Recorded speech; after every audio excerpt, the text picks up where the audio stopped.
साथियों, इन परिकल्पनाओं में कोई भी तथ्यों पर आधारित नहीं है। आर्य जाति के मूल को ही लें। इस सिद्धांत में यह बात ध्यान में नहीं रखी गई है कि शारीरिक बनावट एक बात है और तथ्य अलग है। यह संभव है कि यदि कोई जाति शारीरिक बनावट में अलग है तो भी उसका कोई मूल स्थान रहा होगा। वह भाषाई दृष्टि से किसी अन्य स्थान की भी हो सकती है। आर्य जाति के मूल का सिद्धांत समान भाषा पर आधारित और यह मान लिया गया है कि उसकी बनावट भी समान होगी।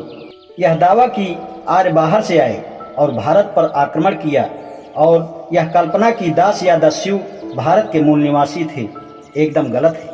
फिर यह कहना कि चातुर्वर्ण व्यवस्था आर्यों की रंग भेद की नीति पर आधारित है, यथार्थ से बहुत दूर है। यदि जातीय भेदभाव का आधार रंग ही है तो चारों वर्णों के 4 ही रंग होने चाहिए थे जो चातुर्वर्ण में शामिल हो। किसी ने नहीं बताया कि वे 4 रंग कौन से हैं और वे 4 जातियां कौन सी हैं। यह सिद्धांत आर्य और दासों की कल्पना पर आधारित है।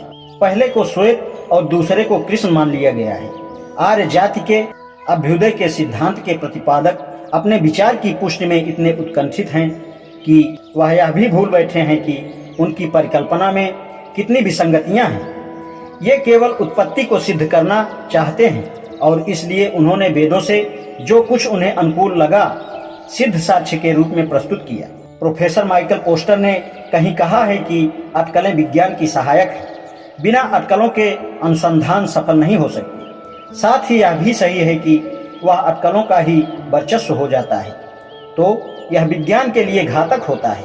पश्चिमी विद्वानों का आर्य जाति का सिद्धांत एक दृष्टांत है कि किस प्रकार अटकलों ने विज्ञान को विषाक्त बना दिया है। आर्य जाति की उत्पत्ति का सिद्धांत एक पुरानी भ्रांति है। इसका अंत बहुत पहले हो जाना चाहिए था, लेकिन इसके विपरीत इसका जनसाधारण पर प्रभाव दृढ़ हुआ है। इसके 2 कारण रहे हैं। पहला, ब्राह्मण विद्वानों के सिद्धांत का समर्थन। यह बहुत आश्चर्यजनक है। हिंदू होने के नाते उन्हें पाश्चात्य विद्वानों के इस विचार को अमान्य करना था कि यूरोप जाति होने के कारण वे एशियाई जातियों से श्रेष्ठ बताई गई, किंतु ब्राह्मण इसका तिरस्कार करने के बजाय इसका समर्थन करते हैं। इसका एक सरल सा कारण है कि ब्राह्मण 2 राष्ट्र के सिद्धांत में विश्वास रखता है। वह खुद को आर्यों का प्रतिनिधि मानता है और बाकी हिंदुओं को अनार्य जातियों की संतान कहने से इस सिद्धांत से उसके उत्तम होने के अहम की पूर्ति होती है। वह आर्यों के बाहर से आने तथा अनार्य जातियों को विजित करने के सिद्धांत का समर्थन इसलिए करता है कि इससे उसे गैर ब्राह्मणों पर अपना प्रभुत्व बनाए रखने का औचित्य ठहराने में सहायता मिलती है। दूसरे पाश्चात्य विद्वानों के वर्ण का अर्थ रंग अधिकार ब्राह्मण विद्वानों ने स्वीकार कर लिया है। वास्तव में आर्य सिद्धांत का मूल आधार यही है। जब तक वर्ण की यह व्याख्या मानी जाती रहेगी, आर्य सिद्धांत जीवित रहेगा।